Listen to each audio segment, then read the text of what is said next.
இம்மாத கடைசியில் நடைபெறும் பிகேஆர் கட்சி தேர்தலில் MPP எனப்படும் மத்திய தலைமைத்துவ மன்ற உறுப்பினர் பதவிக்கு டாக்டர் ஃபாமி பட்சேல் போட்டியிடுகிறார். இது நாற்காலிக்கான போட்டி அல்ல, மாறாக போராட்டம் மற்றும் நம்பிக்கையை முன்னிறுத்தி எடுத்த முடிவு என தொடர்புத்துறை அமைச்சருமான அவர் சொன்னார். ரிஃபோமாசி முழக்கத்தோடு சாலை ஆர்ப்பாட்டங்களில் தொடங்கிய கால் நூற்றாண்டு போராட்டம் இன்று புத்ராஜயாவில் வந்து நிற்கிறது.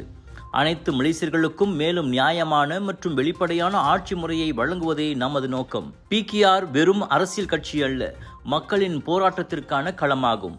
எனவே கட்சியை மேலும் உயர்ந்த நிலைக்கு கொண்டு செல்வதில் சிறு பங்காற்றும் வாய்ப்புக்கு பேராளர்களின் ஆதரவை தாம் கோருவதாக ஃபாமி கூறினார். ஒற்றுமை அரசாங்கத்தின் தொடர்புத்துறை அமைச்சராக பொறுப்பேற்றதிலிருந்து குறிப்பிடத்தக்க அடைவு நிலைகளை ஃபாமி பதிவு செய்திருப்பது கண்கூடு.